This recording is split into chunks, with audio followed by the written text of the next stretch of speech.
আমরা যখন বিপদে পড়ি নিরাপত্তা দেয় কে? সাগরের তুফানের ভেতরে পড়ে যখন আল্লাহর কাছে ফরিয়াদ করি আমাদেরকে বাঁচায় কে? বিমানের ভেতরে যখন বিপদে পড়ি, যখন আল্লাহর কাছে সাহায্য চাই বাঁচায় কে? কঠিন বিপদের মুহূর্তে আমাদেরকে সিকিউরিটি দেয় কে? সে আল্লাহ বললেন আমার আরেকটা নাম হচ্ছে আল মুমিন, আমি নিরাপত্তা দেই। এরপরে আল্লাহ বললেন আমার আরেক নাম হলো আল মুহাইমিন। আরেক নাম কি? আল মুহাইমিন। আল মুহাইমিন মানে হচ্ছে দ্য ওভারসিয়ার, দ্য অবজারভার, পর্যবেক্ষক, যিনি মনিটরিং করেন আমাদের সব অ্যাক্টিভিটি, তিনি মনিটরিং করেন। কোনোভাবে তার চোখকে ফাঁকি দেয়া যায় না। আল্লাহর চোখ ফাঁকি দেয়া যায়? আচ্ছা আওয়াজ করে বলেন তো, পুলিশ ভাইদের চোখ, পুলিশের চোখ মাঝে মাঝে ফাঁকি দেয়া যায় কি যায় না? সেনাবাহিনীর চোখ, র্যাবের চোখ, ইনকাম ট্যাক্স অফিসারের চোখ, দুর্নীতি দমন কমিশনারের চোখ, কিন্তু আল্লাহর চোখ? আল্লাহর চোখকে কশ্চিন কালেও কখনো ফাঁকি দেয়া যাবে? যেখানেই যান, ঘরের ভেতরে ঢুকে জানলা লাগিয়ে দরজাটা লক করে যদি অন্যায় করেন, পাপ করেন, দুনিয়ার কোন চোখ দেখে নাই দেখেছে কে? পর্দার আড়ালে যে যদি পাপ করেন, দেখে নাই দেখেছে কে? গহীন সাগর তলে ঢুকেও যদি অন্যায় করেন, কেউ দেখে না, সেটা দেখেন কে? আপনি কি ভাবছেন আটলান্টিক মহাসাগরের ভিতরে চলে গেলে তার আল্লাহ দেখবে না? আপনার ওশান গেট কোম্পানি নাম শুনছেন? ওশান গেট, তারা এই যে টিটান সাবমার্সিবল একটা সাবমেরিনের মতো বানাইছিল, যেটা টাইটানিক জাহাজের ভগ্নাংশ দেখার জন্য অনেক লোক যে মারা গেছিল না, ওটা সাগরের একেবারে গহীনে চলে যায়। এই টিটান সাবমার্সিবল দিয়ে সাগরের একেবারে গহীনে চলে যাওয়া যায়। তো ওইটার ভিতরে ঢুকে যদি আপনি আটলান্টিকের তলায় চলে যান, তাইলেই তো আল্লাহরে ফাঁকি দিতে পারবেন, আর তো আল্লাহ দেখতে পারবে না। পারবে না?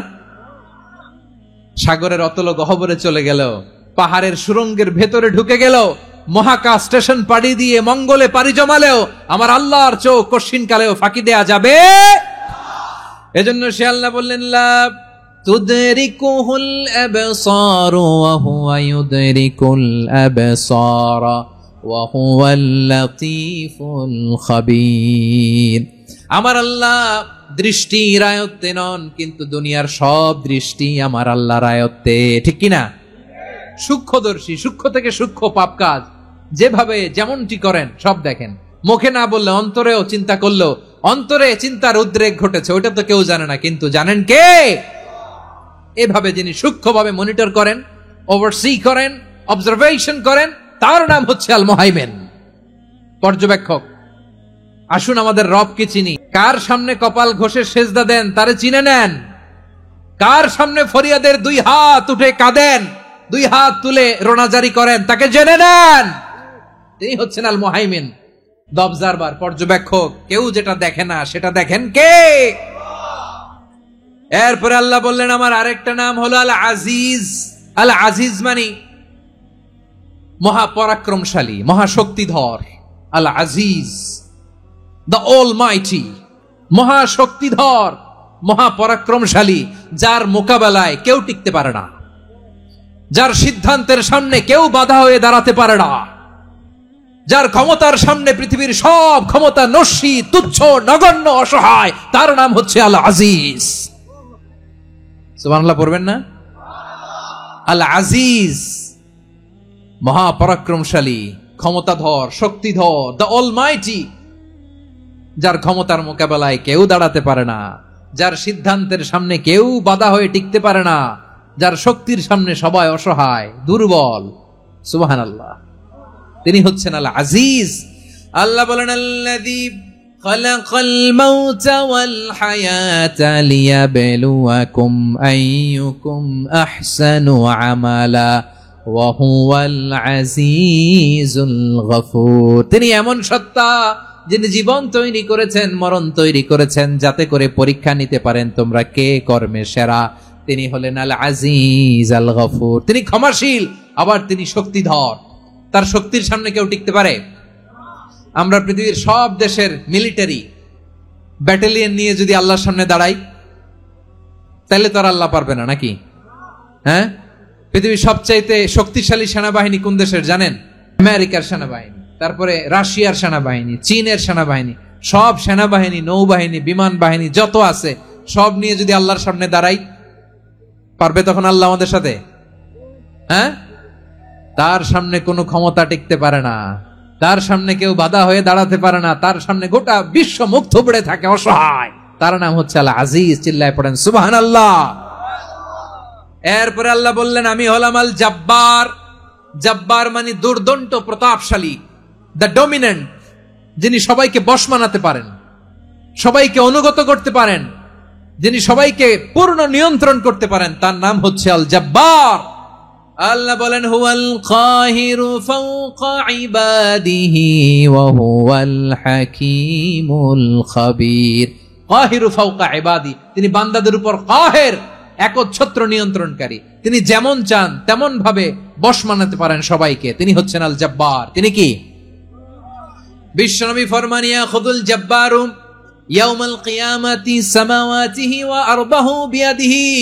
রব্বুল আলামিন কিয়ামতের দিন 7 আসমান 7 জমিন হাতের মুঠোয় নিয়ে এরকম ধরবেন। সুবহানাল্লাহ পড়েন। 7 আকাশ 7 জমিন আল্লাহর হাতের মুঠোয়।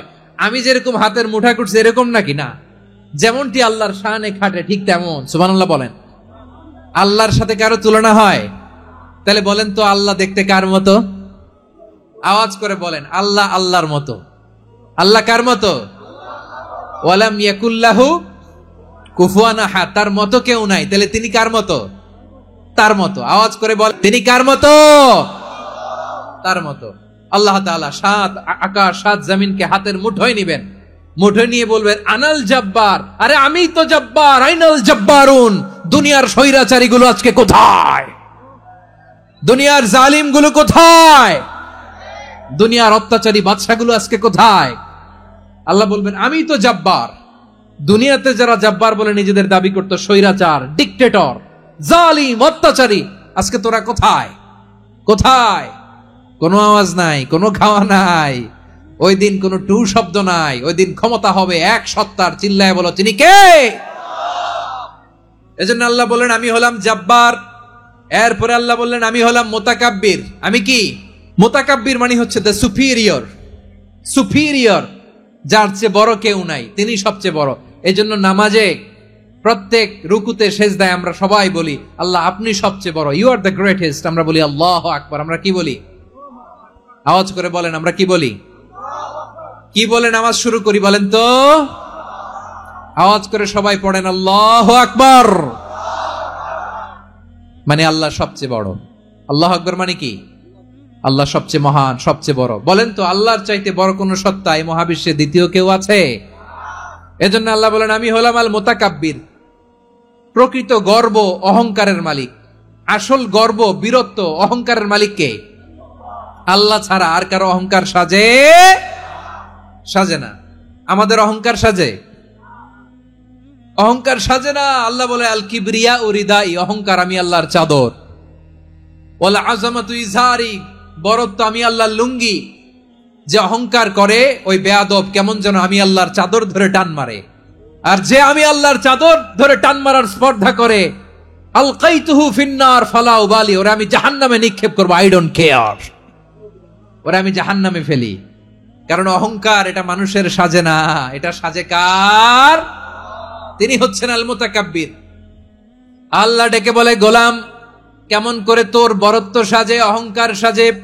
হাল আতা আলাল ইনসানি হিনুম মিনাদ দাহরি লাম ইয়াকুন শাইআম মাযকুরা। মানুষের এমন একটা সময় ছিল, সে মানুষের উল্লেখ করার মতো তার জীবনে কিছুই ছিল না। আমাদের জীবনে একটা সময় ছিল উল্লেখ করার মতো আমরা কিছুই ছিলাম না।